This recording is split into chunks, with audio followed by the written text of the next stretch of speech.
மோடி வருவதற்கு முன்பு தேர்தல் பத்திரம்னு ஒன்று இருந்துச்சா? எங்கேயுமே இல்லை.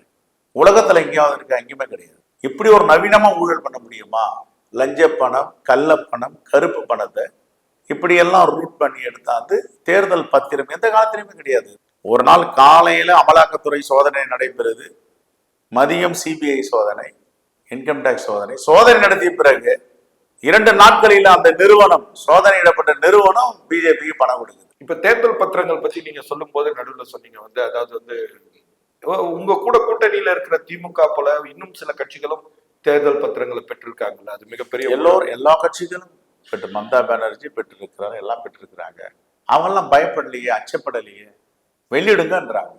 அந்தந்த பாராளுமன்ற உறுப்பினர்கள் ஒரு தொகுதியும் அக்கௌண்ட்லயும் பணம் போட்டிருக்காங்க, கொடுத்துருக்காங்க. மக்களுடைய பணம், மக்கள் பிரதிநிதிகளுடைய பணம். அமலாக்கத்துறை அனுப்பி வாங்கின பணம் கிடையாது, சிபிஐ அனுப்பி வாங்கின பணம் கிடையாது, இன்கம் டாக்ஸ் அனுப்பி பெற்ற பணம் கிடையாது. தேர்தல் களம் துவங்கும் போது எடுத்த உடனே தேதி அறிவிக்கப்பட்ட உடனே நீங்க தான் முதலாள தேர்தல் ஆணையத்தை கண்டிச்ச நபர். phase 1, phase 2, phase 3, phase 4, phase 5, phase 6, phase 7 எத்தனை கட்டங்கள் தேர்தல் நடக்கு? அப்போ தேர்தல் அறிவிக்கிறதுக்கு முன்னாடி 10 நாட்கள் 5 முறை பாரத பிரதமர் வராருன்னா, அப்போ 2ஆம் கட்டம், 3ஆம் கட்டம், 4ஆம் கட்டம் இந்த பக்கம்லாம் போகவே இல்லை அவரு. அப்ப இங்க வந்து தேர்தல் பரப்புரையை நடத்துறாருன்னா இவருக்கு எப்படி தெரியும் முதல் கட்டமா அதை அறிவிக்க போறாங்கன்னு? அதைதான் தேர்தல் ஆணையத்துக்கிட்ட கேட்கிறோம். திமுகவினுடைய சனாதன ஆதரவு நிலைப்பாடையும் அதை எதிர்க்கணும்ன்ற ஒரு மனநிலையும், பாரதிய ஜனதா அதுக்கு எதிராக சனாதனம் ஒரு ஆதரவு நிலைப்பாடம் வச்சு பிரச்சாரம் முன்னெடுக்கும். மக்களுக்கு எதிராக சனாதனமா இருந்தாலும் சரி, வேற எந்த மொழியில் இருந்தாலும் சரி, எந்த உருவல் இருந்தாலும் சரி, தூக்கி எரியப்பட வேண்டிய ஒன்று. மூட நம்பிக்கையிலிருந்து வெளிப்படணும். ராஜாராம் மோகன் ராய் என்ன சொன்னாரு? சதி, உடன்கட்டை ஏறக்கூடாதுன்னாரு. பாஜக உடன்கட்டை ஏறலான்ற. அண்ணாமலை இடஒதுக்கீட்டுக்கு எதிரான ஒரு கருத்து தெரிவிக்கிற மாதிரி, அதாவது எந்தவித கோட்டா சிஸ்டத்திலயும் நான் மேல வரலன்ற ஒரு பேச்சு பேசி இருந்தாங்க. அவருக்கு சமூக நீதினா என்னன்னு தெரியாது அண்ணாமலைக்கு. பாஜக அதுல உடன்பாடே கிடையாது. பாட்டாளி மக்கள் கட்சி தன்னுடைய தனி கடைசி அத்தியாயத்தை எழுதியிருக்கிறார். பிரச்சாரத்துக்கு எப்படி தயாரா இருக்கிறீங்க? 10 ஆண்டுகளா சொன்ன வாக்குறுதியை ஒன்றை நிறைவேற்றி விட்டு மோடியை சொல்லுங்க பார்ப்போம். சவால் உண்டு சொல்றான், வாங்க வாதத்துக்கு தயாரா இருக்கும். ஒன்றுமே செய்யலையே. இந்துன்னு சொல்றீங்க, நான் இந்து, செல்வ பெருந்தகை என்பவர் இந்து. இந்த ராமேஸ்வரம் ஆலயத்தை உலக புகழ்பெற்ற ஆலயமாக மாற்றுவேன்னாரு. மாத்திட்டாரா? ஒரு செங்கல் எடுத்து வைக்கணும். எது சொன்னாலும் உண்மைக்கு புறம்பான செய்தி, பொய் வாக்குறுதிகள். இதுதான் மோடியுடைய மாடல். ஜனநாயக தேர்தல் திருவிழா சூடுபிடித்திருக்கும் நிலையில், தேர்தல் களத்தில் இன்று வேட்புமனு தாக்கல் நிறைவடைந்திருக்கும் நிலையில், தமிழக காங்கிரஸ் கட்சியின் தலைவர் திரு கு. செல்வ பெருந்தகை அவர்கள் நம்மோடு இணைந்துள்ளார். தேர்தல் களம் எப்படி இருக்கின்றது என்பதை அவரோடு கலந்து ஆலோசிப்போம். வணக்கம். வணக்கம். எப்படி இருக்கீங்க? நலமா இருக்கணும். நீங்க எப்படி இருக்கீங்க? நல்லா இருக்கேன். சொல்லுங்க. தேர்தல் களம் உங்களுக்கு எப்படி இருக்கு? இப்போ தேர்தல் களம் ரொம்ப நல்லா இருக்கு. 2019 பாராளுமன்ற தேர்தலை காட்டிலும் 2024 மிகவும் பிரகாசமாக மக்களுடைய எழுச்சி தெரிகிறது. பாஜகவிற்கு எதிராக, பாஜகவிற்கு துணை போன அதிமுகவுக்கு எதிராக வாக்களிக்க தமிழ்நாட்டு மக்கள் தயாராகி இருக்கிறார்கள். ஆகவே இந்த தேர்தல் எங்களுக்கு 2019 தேர்தலை காட்டிலும் மிகவும் மகிழ்ச்சியான ஒரு தேர்தல் முடிவுகளை நாங்கள் பெறவிருக்கிறோம். இல்ல, இந்திய அளவுல இந்திய கூட்டணிக்கு பாரதிய ஜனதாவுக்கு எதிரான ஒரு மிகப்பெரிய பிரச்சாரத்தை முன்னெடுக்கக்கூடிய ஒரு நிலை இல்லாத நிலை காணப்படுது. அது இதுல பிரச்சாரம் செய்வதற்கு ஒண்ணுமே இல்லை. மக்களுடைய மனநிலை எப்படி இருக்கிறது, மக்களுக்கு இன்னைக்கு எப்படி வாழ்ந்துட்டு இருக்காங்கன்னு தான். 36% வாக்குகளை பெற்று பாஜக ஆட்சி அமைத்திருக்கிறது. என்ன காரணம்? 2019ஆம் ஆண்டு நாங்கள் செய்த மிகப்பெரிய தவறு, எல்லா கட்சிகளையும் ஒருங்கிணைக்காம போனது. இப்போதும் அதே நிலை இப்ப எங்க தலைவர் ராகுல் காந்தி அவர்களும், எங்கள் அகில இந்திய தலைமை மல்லிகார்ஜுன கார்கே அவர்களும் எல்லா கட்சிகளையும் ஒருங்கிணைச்சிருக்காங்க. போதுமான வெற்றி, ஒரு 400 இடங்களுக்கு மேல் வெற்றி பெறுவதற்கான போதுமான வாக்கு வங்கி சதவீதத்தின் அடிப்படையில் ஒன்று சேர்த்திருக்கு. இந்தியாவுல 400 கேக்குறீங்க, பாரதிய ஜனதாவும் 400 வருவேன்னு சொல்லிட்டு இருக்காங்க. ஆல்ரெடி பிரதமரும் 400 வருவேன்னு சொல்ற பிரதமர், உச்ச நீதிமன்றம் தான் உச்சபட்ச அதிகாரம் உள்ள ஒரு நீதிமன்றம். இந்திய அரசியலமைப்பு சட்டத்தின்படி ஒரு உச்ச நீதிமன்றம் ஒரு உத்தரவு பிறப்பிக்கிறது. தேர்தல் நன்கொடை பத்திரங்களை நீங்கள் வெளியிடுங்கள் என்று பாரத ஸ்டேட் வங்கி சொல்லுகிறது. உச்ச நீதிமன்ற தீர்ப்பு. பாரத ஸ்டேட் வங்கி இதையெல்லாம் எடுத்துக்கொண்டு போய் தேர்தல் ஆணையத்திடம் கொடுங்கள், இந்திய தேர்தல் ஆணையம் பொது வெளியிட வேண்டும் என்று. எதற்காக மறுத்தார்கள்? எதற்காக வாய்தா கேட்டார்கள்? இன்னைக்கு இந்திய நாட்டிலே வரலாற்றில் ஒரே ஒரு வாய்தா வாங்குபவர்கள் வழக்கறிஞர். ஆனா அந்த தேர்தல் பத்திரங்களை பற்றிய பிரச்சனை மக்கள் அளவுல நல்லா எடுத்து செல்லப்பட்டிருக்குன்னு நம்புறீங்களா? இது இப்போ வந்துங்க, நீங்க சொல்றது ஒரு ஆண்டுகளும் மிகப்பெரிய பரிணாம வளர்ச்சி. சோசியல் மீடியா வந்துட்டு இருக்கு, யூடியூப் வந்திருக்கு, இன்ஸ்டாகிராம் வந்திருக்கு, எக்ஸ் ட்விட்டர் வந்திருக்கு. ஒரு ஆண்டுகளும் மிகப்பெரிய பரிணாம வளர்ச்சி. விஞ்ஞான யுக புரட்சி எங்கள் தலைவர் ராஜீவ்காந்தி கொண்டு வந்தது. மேலாள் பிரதமர் ராஜீவ்காந்தியுடைய கனவு இப்ப நனவாயிட்டு இருக்கு. எல்லாரும் உள்ளங்கையிலையும் இந்த நாடு இருக்கு, எல்லா உள்ளங்கையிலையும் இந்த உலகம் இருக்கு. என்னென்ன அப்பப்ப என்ன நடக்குன்னு தெரிஞ்சுக்கிறாங்க, எல்லா மொழிகளையும் தெரிஞ்சுக்கிறாங்க. அப்ப இந்த தேர்தலுடைய நன்கொடை பத்திரம்னா என்னான்னுட்டு கிராமங்களுக்கு இருக்கிற சாமானியர்கள் கேட்கிறாங்க. என்ன சொல்றாங்க? இப்படி ஒரு நவீனமா ஊழல் பண்ண முடியுமா? லஞ்ச பணம், கள்ளப்பணம், கருப்பு பணத்தை இப்படியெல்லாம் ரூட் பண்ணி எடுத்தாந்து தேர்தல் பத்திரம் எந்த காலத்திலுமே கிடையாது. மோடி வருவதற்கு முன்பு தேர்தல் பத்திரம்னு ஒன்று இருந்துச்சா? எங்கேயுமே இல்லை. உலகத்துல எங்கேயாவது இருக்கா? எங்கேயுமே கிடையாது. ஆனா இதை எப்படி டிசைன் பண்ணி எடுத்துட்டு அவருடைய கட்சிக்கு இந்த பணத்தை சேகரிச்சு, சரி பணத்தை கூட வாங்கலாம், தவறு கிடையாது. ஒரு நாள் காலையில அமலாக்கத்துறை சோதனை நடைபெறுது, மதியம் சிபிஐ சோதனை, இன்கம் டேக்ஸ் சோதனை நடத்திய பிறகு 2 நாட்களில் அந்த நிறுவனம், சோதனையிடப்பட்ட நிறுவனம் பிஜேபிக்கு பணம் கொடுக்குது. அப்ப இது எவ்வளவு பெரிய இந்திய அரசியலமைப்பு சட்டத்துக்கு எதிரான ஒரு ஆட்சி நடந்து கொண்டு இருக்கிறது. எப்படியெல்லாம் சிபிஐ, இன்கம் டேக்ஸ், அமலாக்கத்துறை வளைத்து வைத்திருக்கிறார்கள், ஏவல் விடுகிறார்கள். இதைத்தான் தேர்தல் களம் துவங்கும் போது எடுத்த உடனே தேதி அறிவிக்கப்பட்ட உடனே நீங்க தான் முதல் ஆளா தேர்தல் ஆணையத்தை கண்டிச்ச நபர். அந்த வகையில இப்ப தேர்தல் ஆணையம் உங்களுடைய கூட்டணியில தமிழகத்துல இருக்கக்கூடிய 2 கட்சிகளுக்கு சின்னமே ஒதுக்க முடியல, கொடுக்கல. இத்தனைக்கு தனி கூட்டணியா இருந்தா கூட நாம் தமிழருக்கும் சின்னம் கொடுப்பதுல ஒரு பிரச்சனை நிலவும். இது எப்படி பாக்குறீங்க? தேர்தல் ஆணையம் சரியான முறையில இது ஒரு அராஜக ஆட்சி நடக்குது. எல்லோரையும் மிரட்டி வைத்திருக்கிறார்கள், எல்லோரையும் அடக்கி வைத்திருக்கிறார்கள், எல்லோரும் பயந்து நடுங்கி இருக்கிறார்கள். சுதந்திரமாக ஒரு கட்சியில நான் வேட்புமனு தாக்கல் செய்ய வேண்டும், பாராளுமன்ற சட்டமன்ற உறுப்பினராக தன்னுடைய கடமையாற்ற வேண்டும்னா அவங்களுக்கு எல்லாருக்கும் சோதனை என்ற பேர்ல ரைட் அனுப்புறாங்க. அவங்க உடனே அந்த கட்சியை விட்டு இந்த கட்சிக்கு போறாங்க, பாஜகவுக்கு போன உடனே வழக்குகள்லாம் திரும்ப பெறப்படுகிறது, வித்ரா பண்ணிடுறாங்க. அப்ப நான் முதல் தேர்தல் ஆணையத்துக்கிட்ட என்ன கேட்டேன்? Washing machine. Yes, phase 1, phase 2, phase 3, phase 4, phase 5, phase 6, phase 7, எத்தனை கட்டங்கள் தேர்தல் நடக்குது? அப்போ தேர்தல் அறிவிக்கிறதுக்கு முன்னாடி 10 நாட்கள் 5 முறை பாரத பிரதமர் வராருன்னா, அப்போ 2ஆம் கட்டம், 3ஆம் கட்டம், 4ஆம் கட்டம் இந்த பக்கம்லாம் போகவே இல்லை அவரு. அப்ப இங்க தேர்தல் பரப்புரையை நடத்துறாருன்னா இவருக்கு எப்படி தெரியும் முதல் கட்டமா அதை அறிவிக்க போறாங்கன்னு? அதை தான் தேர்தல் ஆணையத்துக்கிட்ட கேட்கிறோம். இந்த தேர்தல் ஆணையம் சுதந்திரமாக செயல்படுகிறதா? சுதந்திரமாக இந்தியா முழுவதும் இந்த தேதியை குறிப்பிடுகிறதா என்ன? அது கேள்விக்குறிதான். ஏன்னா இன்றைக்கு உங்க கூட்டணியில இருக்கக்கூடிய விடுதலை சிறுத்தைகள் ஆகட்டும், அதே மாதிரி மதிமுக இவர்களுக்கெல்லாம் சின்னம் கிடைக்கல. அவங்க கேட்டு இருக்கக்கூடிய சின்னம் மாற்று சின்னம் கிடைக்குது. தமிழருக்கும் மாற்று சின்னம் தான். அராஜகத்தின் உச்சங்க இது. ஏற்கனவே பம்பரம் சின்னம் மதிமுகவுக்கு உரியது, இவர்கள் பானை சின்னம் கேட்கிறார்கள். கொடுக்க வேண்டியதானே? என்ன பிரச்சனை உங்களுக்கு? என்ன பிரச்சனை? அங்கீகரிக்கப்பட்ட கட்சி இல்லை, இதெல்லாம் ரெகக்னைஸ்டு பார்ட்டிஸ். அப்போ நீங்க கொடுக்க வேண்டியதானே? ஏன் கொடுக்க மாட்டேன்றீங்க? என்ன பிரச்சனை உங்களுக்குன்னா, யார் யாரெல்லாம் அவர்களுடைய கொள்கைக்கு எதிராக பேசுகிறார்களோ, பேச்சுரிமை, எழுத்துரிமை, கருத்துரிமை என்ற பெயரில் அவர்கள் நசுக்கணும், அடக்கணும், உடுக்கணும். அரசியல் கட்சிகளையும் செய்யணும். இப்போ எங்க கட்சியில எதுக்காக நீங்க எங்களுடைய பணத்தெல்லாம் 400 கோடி ரூபாய் கிட்ட இன்கம் டேக்ஸ் டிபார்ட்மெண்ட் எடுத்துருக்கு. ஒரு வருடம் எந்த அரசியல் கட்சிகளுக்கும் வருமான வரி கிடையாது. எல்லோருக்கும் கொடுக்கின்ற நிதி போன்று இன்கம் டாக்ஸ் ஆக்ட்ல என்ன ரூல்ஸ் இருக்குதோ அதை யூஸ் பண்ணி இன்கம் டாக்ஸ் ஆக்ட்ல நீதிமன்றத்துல போய் அதை இன்கம் டாக்ஸ் ஆக்ட்ல 10,000 ரூபாய் தான் பெனால்டி. இவங்க சொல்ற வழக்கு படி பார்த்தா 10,000 ரூபாய் பெனால்டி. 10,000 ரூபாய் பெனால்டி போட்டுருக்கணும். அதுக்கு போயிட்டு எப்படி எங்க பணத்தெல்லாம் எடுத்துக்குவீங்க? அப்ப என்ன காரணம்? அக்கௌண்ட் ஃப்ரீஸ் மட்டும் பண்ணல, பணத்தையும் எடுத்திருக்கு இன்கம் டாக்ஸ். அப்ப என்ன காரணம்னா, உன்னை மூவ்மெண்ட்டை விட மாட்டேன், மக்கள்கிட்ட போக முடியாதுன்னு உன்னை முடக்கிறாங்க. ஆக பணம் இல்லை என்றாலும் காங்கிரஸ் பேரியக்கம் தன்னுடைய கடமையை செய்து கொண்டுதான் இருக்கும். எல்லா அக்கௌண்டையும் ஃப்ரீஸ் பண்ணி முடக்கி பணத்தை எடுக்கிறாங்க. அது எவ்வளவு பெரிய குற்றம். அதெல்லாம் இன்னொன்னு, பெண் சக்தி, பெண்கள் சக்தியாக பார்க்கப்பட வேண்டும். பிரதமர் இங்க வந்த போது கூட அதை பத்தி பேசினார். பேசிட்டு ராகுல் காந்தி அவர்கள் பேசல, அது சரியா இல்லை, அதே மாதிரி பெண்களுக்கான ஒரு முக்கியத்துவம் கொடுக்காத ஒரு இயக்கமா காங்கிரஸ் இருக்குதுன்ற ஒரு குற்றச்சாட்டை உங்க மேல வச்சுட்டு இருந்தாங்க. எங்க கட்சியுடைய தலைவியே அன்னைக்கு சோனியா காந்தி தான். அவருடைய முகத்தை முன்னிறுத்தி தான் நாங்க இன்னைக்கு அரசியல் கட்சி நடத்திட்டு இருக்கோம்.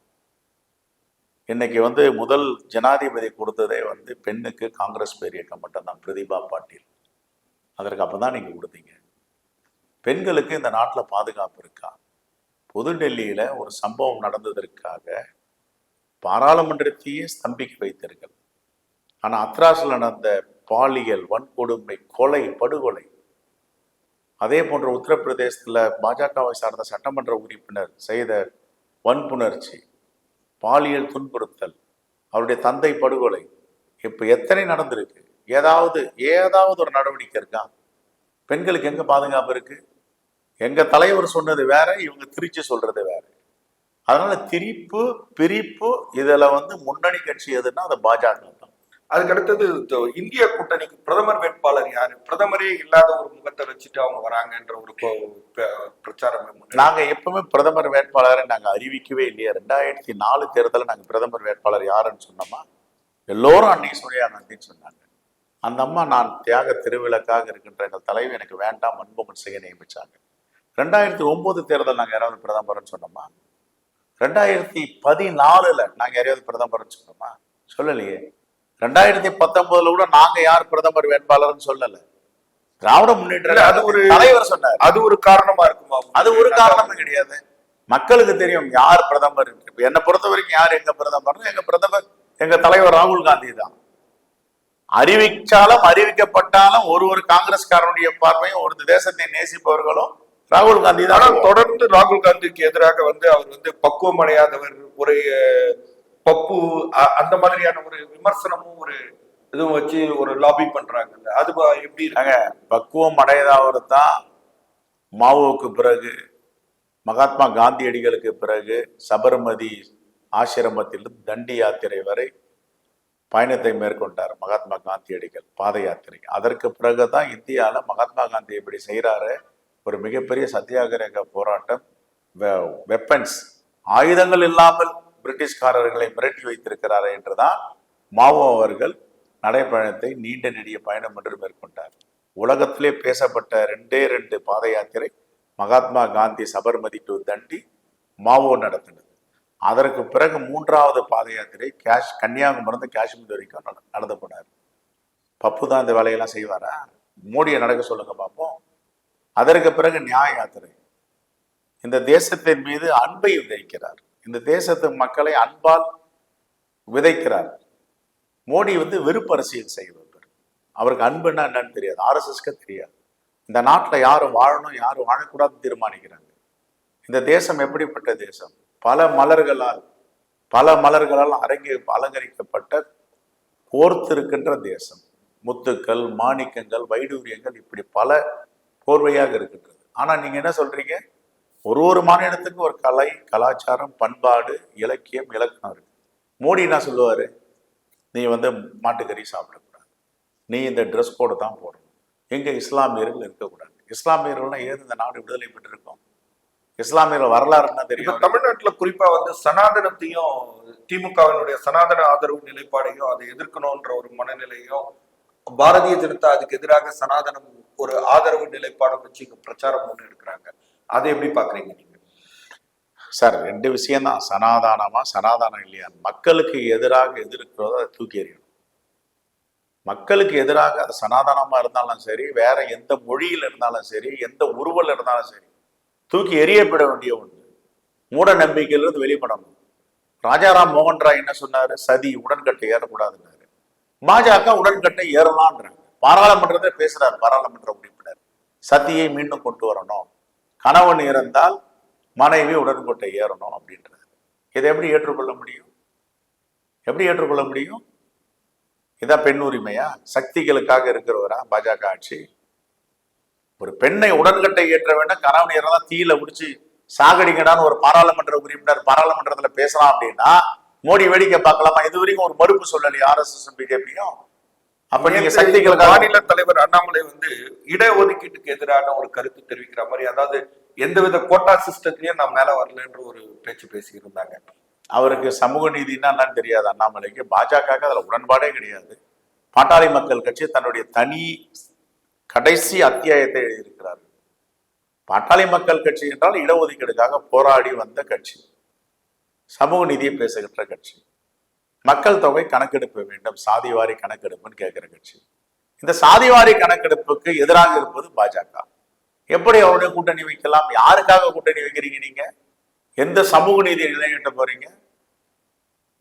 இதெல்லாம் மிகப்பெரிய கேள்வி. இப்போ முதல்ல அதிமுக கூட்டணியில இருந்து எடப்பாடி தனியா பிரிஞ்சு வர்றாரு பாரதிய ஜனதா கூட இருந்து. அதுக்கு அடுத்து அந்த நேரத்துல எதிர்ப்பு தெரிவிச்சிருந்த டிடிவி தினகரன் ஆகட்டும் இல்ல ஓபிஎஸ் ஆகட்டும், இவங்க எல்லாமும் இப்ப திரும்ப பாரதிய ஜனதாவோட போறாங்க. இதெல்லாம் நீங்க எப்படி நினைக்கிறீங்க? எடப்பாடி பழனிசாமி கொஞ்சம் முழித்து கொண்டிருக்கிறார். பாஜக முழுகும் கப்பல், பாஜகவுடன் சென்றால் நாமளும் முழுகி விடுவோம், தமிழ்நாட்டு மக்கள் நம்மளை ஓரங்கட்டி விடுவார்கள், ஒதுக்கி விடுவார்கள், ஆகையால் பாஜகவிலிருந்து வெளியேற வேண்டும் அல்லது பாஜகவை தனிமைப்படுத்த வேண்டும் என்று கொஞ்சம் புத்திசாலித்தனமா வந்திருக்கிறாங்க. ஆனா இந்த புத்திசாலித்தனத்துல உண்மை இருக்கா, நேர்மை இருக்கா அப்படின்னு காலம்தான் பதில் சொல்லும். இப்பவும் சொல்றாங்க, சில தொகுதிகளில் உடன்பாடு வைத்திருக்கிறார்கள். அண்ணாமலை நிற்கின்ற தொகுதி, பல பாஜக தலைவர்கள் நிற்கின்ற தொகுதி, குறிப்பாக நீலகிரி, தென் சென்னை, இப்படி போன்ற தொகுதிகளில பொறுத்திருந்து பார்க்கணும். பாஜக வைக்கிற குற்றச்சாட்டு இதே ஆப்போசிட்டா இருக்கு. அதாவது அதிமுகவும் திமுகவும் ஒன்று சேர்ந்து அவங்கள எதிர்க்கிறாங்கன்ற ஒரு கைக்கு ஒருத்தருக்காக பின்னால. அதிமுக கொள்கை கோட்பாடு வேறு, திமுக கொள்கை கோட்பாடு வேறு. திராவிட கழகத்திலிருந்து வந்தாலும் ஒருவருக்கு ஒரு பார்வை இருக்கிறது. ரெண்டு பேரும் இணைஞ்செல்லாம் செயலாற்ற முடியாது, அது வாய்ப்பே கிடையாது. ஏற்கனவே அதை ஒரு மிகப்பெரிய அவரை தோற்கடிக்கிறதுக்காக ரெண்டு பேருமே பேக் ஹேண்ட்ல ஒன்னா இணைஞ்சிருக்காங்க. இவருக்கு என்ன வாக்கு வங்கி இருக்கு? ஒரு தோற்கடிக்கிறதுக்காக பேக் ஹேண்ட்ல இணையணும்? நோட்டாக்கு கீழே தான் வாங்க போறாங்க. ஏற்கனவே டாக்டர் ராதாகிருஷ்ணன் நகர் தொகுதியில பாஜகவுடைய வேட்பாளராக தமிழிசை சவுந்தரராஜன் போட்டியிட்டார். அந்த போட்டியில என்ன நடந்தது? நோட்டாக்கு கீழே தான் வாங்கினாங்க. இதுதான் பாஜகவுடைய முகம், பாஜகவுடைய அரசியல். இப்ப டிடிவி தினகரனும் ஓபிஎஸும் பாரதிய ஜனதாவோட இணைந்து தேர்தலை சந்திக்கிறாங்க. சந்தர்ப்பவாதம் அதிமுகவிலிருந்து விலக்கி வைத்து விட்டார்கள். ஏதாவது ஒரு நமக்கு பிளாட்ஃபார்ம் தேவை இருக்கு, அந்த பிளாட்ஃபார்ம்ல ஏறி நின்று அரசியல் பண்ண நினைக்கிறாங்க. இல்ல இப்ப திமுகவுக்கும் காங்கிரஸுக்கும் எடுத்தா கூட கொள்கை ரீதியாவோ பல்வேறு விஷயங்கள்ல முரண்பாடுகள் இருக்கு. இருந்தாலும் தேர்தல் நேரத்துல இன்றைக்கு ஒரு கூட்டணி அமைக்க வேண்டும், அதே நிலைப்பாடு அவங்க எடுத்ததை பார்க்க முடியாது. இல்ல நீங்க என்ன சொல்லி அவங்க கிட்ட போயிட்டு வாக்கு கேட்க போறீங்க? மோடி 10 ஆண்டுகளா என்ன வாக்குறுதி கொடுத்தாரு? 2 கோடி பேருக்கு வேலை வாய்ப்பு கொடுப்பேன்னு சொன்னாரு. கொடுத்தாரா? இருக்கிற வேலை வாய்ப்பு போயிடுச்சு. எம்எஸ்எம்இ எல்லாம் உலகத்தர வாழ்ந்த தொழில்நுட்பமா மாறோன்னாரு. இந்த பண பரிவர்த்தனை டிமானிசேஷன்ல எம்எஸ்எம்இ செதஞ்சு போச்சு. எங்க இருந்து வேலை வாய்ப்பு கொடுக்க போறாரு? இந்த வாக்குறுதி என்ன ஆச்சு? பெட்ரோல் டீசல் விலை பாதியா குறைப்பேனர், அந்த வாக்குறுதி என்ன ஆச்சு? ஏன் நிறைவேற்றவில்லை? ஏன் நிறைவேற்றல? கேஸ் சிலிண்டர் விலை 440 ரூபாய் காங்கிரஸ் ஆட்சியில் 1000 ரூபாய் தொட்டுட்டு இருக்கு. தேர்தல் இப்ப குறைச்சிருக்காரு, 100 ரூபாய் குறைச்சிருக்காரு. எதற்காக? தேர்தலுக்காக. இப்ப குறைச்சிங்களை உத்தரவாதம் கொடுப்பீங்களா? அதை ஏற்ற மாட்டேன்ட்டு சுவிஸ் வங்கியில எல்லா பணமும் இருக்கு, இந்திய தேசத்து பணம் எல்லாத்தையும் மீட்டெடுப்போம், 6 மாதம் கொடுங்க, ஒரு வாக்காளருக்கு 5 லட்சம் கொடுக்குறாரு. கொடுத்தாருங்களா? இதுதான் மோடி. உண்மைக்கு புறம்பாக பேசுவது, உண்மையே பேசுறது கிடையாது. இப்ப தேர்தல் பத்திரங்கள் பத்தி நீங்க சொல்லும் போது நடுவில் சொன்னீங்க அதாவது உங்க கூட கூட்டணியில இருக்கிற திமுக போல இன்னும் சில கட்சிகளும் தேர்தல் பத்திரங்களை பெற்றிருக்காங்கல்ல, அது மிகப்பெரிய எல்லா கட்சிகளும் பெற்று, மம்தா பானர்ஜி பெற்றிருக்கிறாங்க, எல்லாம் பெற்றிருக்கிறாங்க. அவங்கெல்லாம் பயப்படலையே, அச்சப்படலையே, வெளியிடுங்கன்றாங்க. அந்தந்த பாராளுமன்ற உறுப்பினர்கள் ஒரு தொகுதியும் அக்கௌண்ட்லயும் பணம் போட்டிருக்காங்க, கொடுத்துருக்காங்க. மக்களுடைய பணம், மக்கள் பிரதிநிதிகளுடைய பணம். அமலாக்கத்துறை அனுப்பி வாங்கின பணம் கிடையாது, சிபிஐ அனுப்பி வாங்கின பணம் கிடையாது, இன்கம் டாக்ஸ் அனுப்பி பெற்ற பணம் கிடையாது. பாஜக பெற்றதெல்லாம் அமலாக்கத்துறை, சிபிஐ, இன்கம் டாக்ஸ் எல்லாம் வேட்டைக்கு அனுப்பி விரட்டி ரைடு என்ற பேர்ல சோதனையிட்டு பணம் பாஜக அக்கௌண்ட்டுக்கு வந்த பிறகு அந்த வழக்குகள்லாம் முடித்து வைக்கப்பட்டு இருக்கிறது. இதுக்கு அதுக்கு நிறைய வித்தியாசம், ரெண்டுத்தையும் ஒன்னா பார்க்க முடியாது. தேர்தலோட அதாவது வேட்புமனு தாக்கலுக்கான இறுதி கட்டம் நிறைவேற வரையிலும் இன்னமும் காங்கிரஸ் எப்போதுமே தன்னோட வேட்பாளர் அறிவிப்புன்றத கடைசி நிலையில அறிவிக்கிறது உங்களுக்கு எப்படி இருக்கு?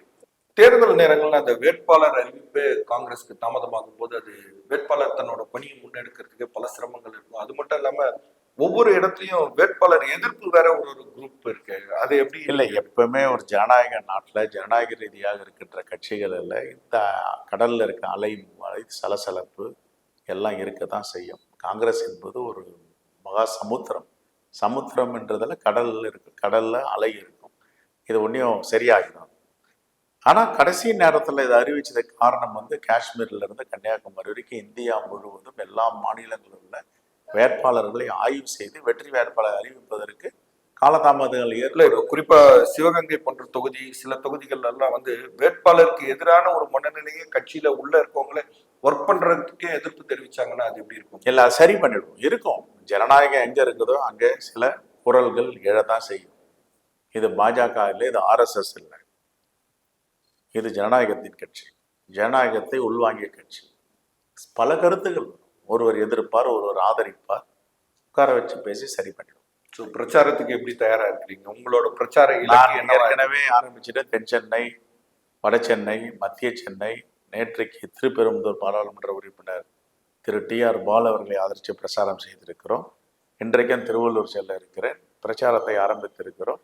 நாங்கள் கேட்பது கொடுப்பவர் எடுப்பவர். எங்கள் தலைவர் ராகுல் காந்தி கொடுப்பவர், மோடி அவர்கள் எடுப்பவர். மாநில சுயாட்சிகளை பறிப்பவர். எங்கள் தலைவர் ராகுல் காந்தி ஆட்சி வந்தவுடன் கொடுக்க போகிறார். ரெண்டுத்துக்கும் உள்ள வித்தியாசம் அதுதான். மாநில உரிமைகளை மட்டும் பறிக்கவில்லை மோடி, மாநிலம் கொடுக்கின்ற GST தன்னுடைய பங்களிப்பையும் திருடி கொள்ளுகிறார். திருடி வேறொரு மாநிலத்துக்கு கொடுங்க, வேற மாநிலத்துக்கு வேணான்னு. எந்த மாநிலத்துடைய பங்களிப்பை கொடுத்துட்டு நீங்க கொடுங்க. இந்த மாநிலத்துக்கு கொடுக்க மாட்டேன், தமிழ்நாட்டை புறக்கணிப்பேன், தமிழ்நாட்டை வஞ்சிப்பேன், தமிழ்நாட்டை நான் சைட்லைன் பண்ணுவேன் அப்படின்னா நீ தமிழ்நாட்டில் எப்படி வாக்கு கேட்க முடியும்? 10 ஆண்டுகளா சொன்ன வாக்குறுதியை ஒன்றை நிறைவேற்றி விட்டேன்னு மோடியை சொல்லுங்க பார்ப்போம். சவால் உண்டு சொல்றான், வாங்க வாதத்துக்கு தயாரா இருக்கும். ஒன்றுமே செய்யலையே. இந்துன்னு சொல்றீங்க. நான் இந்து, செல்வ பெருந்தகை என்பவர் இந்து, என்னுடைய மதம் இந்து மதம்.